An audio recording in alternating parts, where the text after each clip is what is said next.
Olá pessoal, tudo bem? Então vamos dar início à nossa disciplina de Biologia Geral, aqui no curso de Ciências da Natureza. Já me apresentei para vocês no vídeo de apresentação, né? Meu nome é Benedito Gledson de Araújo Oliveira. Então vamos dar início. Para entender a biologia como um todo, nós precisamos compreender os chamados níveis de organização dos seres vivos, ok? Os níveis de organização dos seres vivos, eu costumo dizer para os meus alunos que é como se fosse uma timeline da biologia. A gente pode entender todos os passos de organização dos seres vivos, desde o seu nível atômico, né? A gente sabe que toda a matéria é formada por átomos, esses átomos formam moléculas, sendo elas orgânicas ou inorgânicas.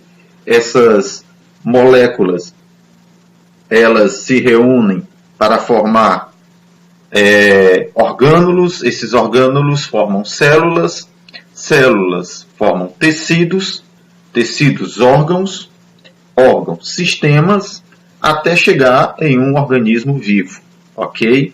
Esse organismo vivo ele vai estar inserido dentro de uma espécie vai gerar um conjunto de populações, populações se reúnem formando uma comunidade ou a parte biótica de um lugar, a parte viva de um lugar. Essa comunidade vai interagir com os elementos físico-químicos de uma região, precipitação, temperatura, disponibilidade de água, luminosidade, certo? Esses fatores são os fatores abióticos e reunidos com a comunidade vão formar um ecossistema. E a união de todos os ecossistemas, nós vamos chegar aqui na nossa biosfera. Esses slides posteriores, eu coloquei alguns conceitos sobre o que falamos no slide anterior. Conceito de átomos, moléculas, organelas, certo? Células e outros mais. A gente não vai ler todos, porque vocês terão a oportunidade aí, com mais tranquilidade, para estarem visualizando no vídeo que nós estamos apresentando agora. Bom, mas as organelas, formadas por átomos e moléculas, elas vão constituir a célula viva. Vamos lembrar de uma coisa: célula é a menor parte viva de um organismo. Se é a menor parte viva de um organismo, a célula com certeza ela vai ter um ciclo de vida. Então, se ela tem um ciclo de vida, ela nasce, cresce, se alimenta, envelhece, reproduz, né? Chega o processo de maturação, reproduz, envelhece e morre. Nesse processo, ela tem as suas funções vitais. Para executar essas funções vitais, como digerir, excretar, respirar e etc., ela vai precisar de órgãos, certo? E para organizar e executar essas funções vitais, certo? Essa célula, inicialmente, ela é conhecida lá na embriologia como uma célula indiferenciada. Essas células indiferenciadas, elas passam por um processo de especialização e elas se reúnem para formar os tecidos. Os tecidos, da mesma forma, se reúnem para formar órgãos, sistemas, como a gente já falou, até chegar em organismo. Aqui os conceitos também de população, comunidade, ecossistema, até chegarmos na biosfera. Ok? Seguindo então.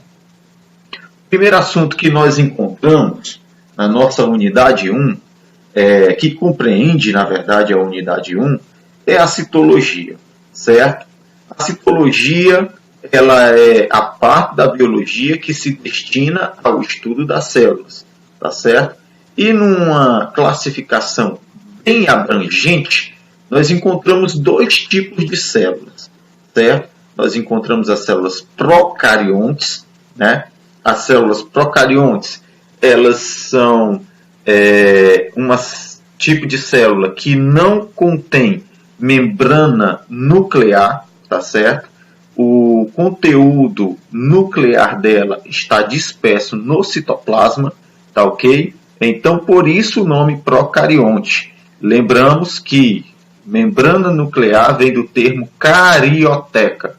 Então, as células que não têm membrana nuclear ou não têm carioteca, elas são procarionte, ou seja, existem antes de surgir a carioteca. Beleza? E nós encontramos também as células eucarionte, que nós temos dois tipos. Nós temos a célula eucarionte animal, tá certo? É uma célula heterótrofa, que ela precisa adquirir o seu alimento, ela não a produz, certo? Além dela, nós encontramos também a célula eucarionte vegetal. Célula eucarionte vegetal é uma célula autótrofa. Essa sim produz o seu próprio alimento, principalmente através desta organela aqui, cloroplasto. Nós vamos ver com detalhes nos slides posteriores. Beleza? Então, as células eucariontes, elas contêm o DNA contido em compartimento separado, o núcleo. E esse núcleo está sendo delimitado por uma membrana de dupla camada. Essa membrana, como a gente já falou, é a carioteca, ou membrana nuclear. A compartimentalização morfofisiológica do citoplasma são representadas pelas organelas celulares. Então, nós temos já, ainda na célula eucarionte, algumas organelas presentes no citoplasma também, que são as mitocôndrias, retículo endoplasmático, aparelho de Golgi, citoesqueleto e o núcleo, entre outros, que a gente também vai ver posteriormente. Tá certo? Então, um exemplozinho de uma célula viva aqui, no caso, uma célula do intestino, né? Nós vemos algumas estruturazinhas que a gente vai explicar também posteriormente. Vamos ver aqui os constitutivos básicos de toda célula. Bom, toda célula ela tem que ter, há algumas exceções, tá ok? Mas toda célula tem que ter as partes básicas: membrana plasmática, citoplasma e núcleo. Professor, por que exceção? Nós temos, por exemplo, a hemácia, a célula sanguínea humana, né, a célula vermelha do sangue, que ela não possui núcleo. Por isso a hemácia ela não pode se dividir. Ela é produzida através da medula óssea, tá certo? Então, ela não possui núcleo. Então, faz parte de uma das exceções a essa regra aqui. Tá ok? Seguindo. Membrana plasmática. Vamos entender um pouquinho qual é o conceito de membrana plasmática. Bom, a membrana plasmática é uma membrana muito fina, bem fina, porosa também. Por ser porosa, ela permite uma permeabilidade seletiva, tá certo? Do meio extracelular para o meio intracelular. E ela, além disso, tem a função também de proteção da célula, tá ok? A sua composição química ela é lipoproteica, ou seja, constituída de lipídios e proteínas. E dentre suas propriedades, ela possui elasticidade e também capacidade de regeneração. Aqui nós temos um desenho de como se constitui a membrana plasmática, tá certo? Esse modelo é o modelo que nós chamamos de modelo mosaico fluido. Ele foi descoberto ou elaborado por Singer e Nicholson, tá certo? Dois pesquisadores aí dentro da biologia que realmente esclareceram muitas evidências a respeito da membrana plasmática. Bom, o modelo da membrana plasmática é denominado mosaico fluido porque as moléculas de proteínas não estão fixas e sim mergulhadas entre as moléculas de fosfolipídios. Esse modelo, como a gente já falou, foi proposto por Singer e Nicholson.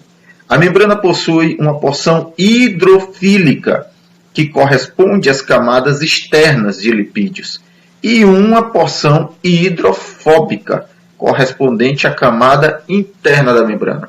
Então, nós temos aqui uma parte hidrofílica que tem assimilação à água, ela permite a água, tá certo?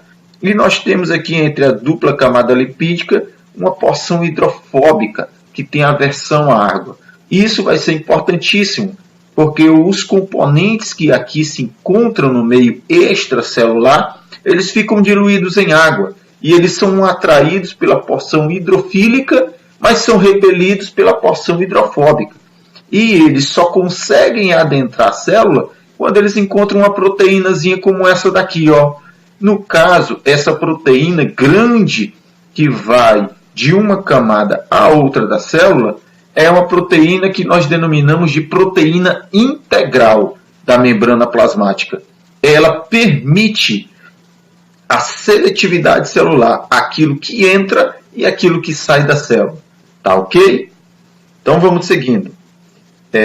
Função, permeabilidade seletiva, ou seja, é a membrana plasmática que controla a entrada e a saída de substâncias do meio intra e extracelular.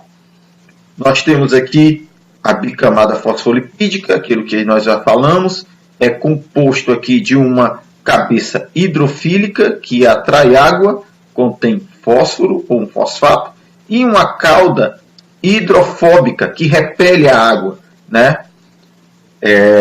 Essas células, elas possuem a membrana plasmática, ela possui proteínas encaixadas entre fosfolipídios com diversas funções. Nós vamos mostrar no quadro posterior. Elas também contêm moléculas de colesterol, que são relacionadas à maior ou menor fluidez da membrana, além de glicoproteínas, carboidratos mais proteínas, e glicolipídios, carboidratos mais lipídios, que formam o chamado glicocálix. Esse glicocálix, vamos prestar um pouquinho atenção aqui, mais do que vocês já estão observando nessa aula de hoje. O glicocálix tem a função de proteção da membrana plasmática, bem como reconhecimento celular de um mesmo tecido, tá certo? É uma função importantíssima para a célula, tanto na função de reconhecer cada tipo de célula que vai se agregar para formar tecidos. Aqui nós temos as proteínas que existem na membrana plasmática. Proteínas transportadoras, que são relacionadas a transporte de substâncias, purinas, proteínas que formam poros, permitindo passagem de soluto ou dissolvente. Nós temos também enzimas, proteínas que catalisam reações celulares da parte interna da membrana.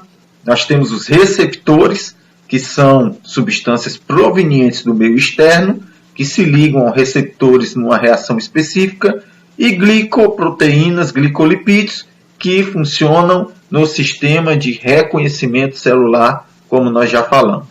Tá ok? Bom, a membrana também ela possui as suas especializações. As especializações da membrana, elas são muito importantes porque a partir do tipo de célula que vai existir, existe uma especialização da membrana para que a atividade celular ela seja executada com uma eficácia satisfatória. Então, a primeira especialização celular da membrana que nós encontramos são as microvilosidades. As microvilosidades, sua função é aumento da superfície celular e aumento de absorção. Está bem presente nas células do epitélio intestinal, tá certo? As microvilosidades, elas funcionam para aumentar a área de contato da membrana plasmática com o alimento, né? Da área de contato celular com o alimento que vai passando. E aumenta, assim, a superfície de absorção intestinal. Nós temos também os desmossomos, com função de fibras proteicas que garantem aderências às células, né, bem presente em células de epitélios dos órgãos, e as interdigitações, que atuam na união entre as células do tecido de revestimento. Células epiteliais também têm muitas interdigitações.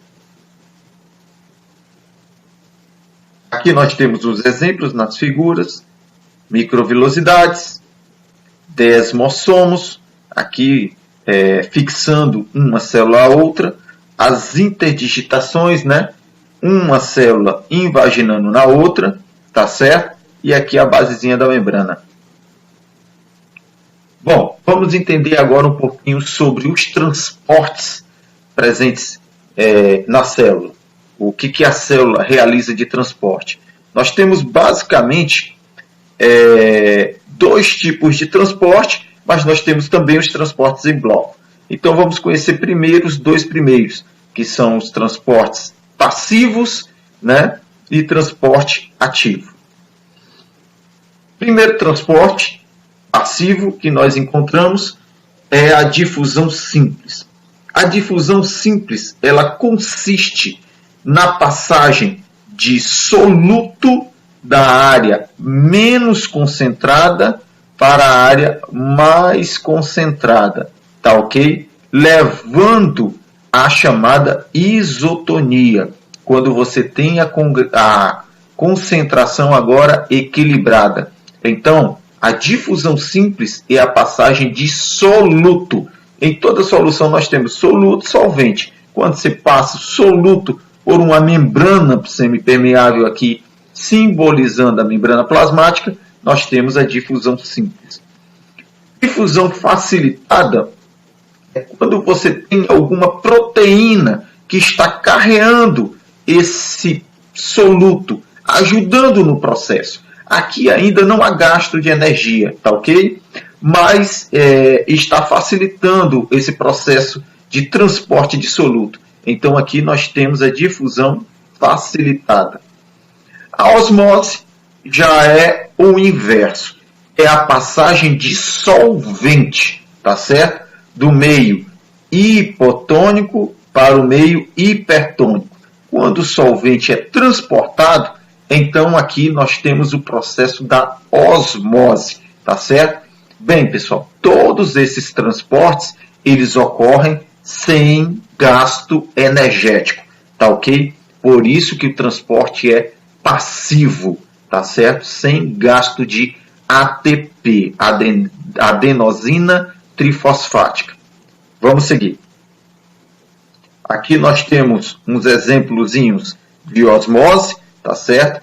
Vem aqui a nossa hemácia, tá certo? Aqui a figurinha da hemácia, como eu falei, ela não tem núcleo, certo? Ela pode ficar túrgida, né? Quando ela está numa solução hipotônica, e ela fica crenada, né? Murchinha, quando ela está numa solução hipertônica.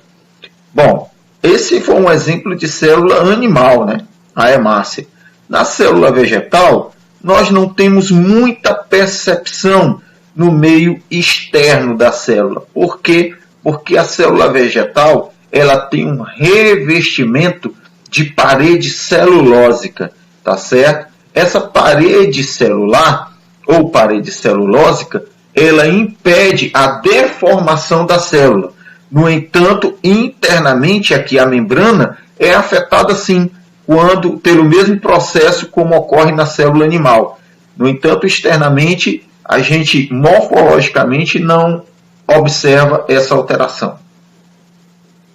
Bom, e a bomba de sódio e potássio? Bomba de sódio e potássio já é o que nós chamamos de transporte ativo, com gasto energético. Quando é que ocorre um transporte ativo, Benedito?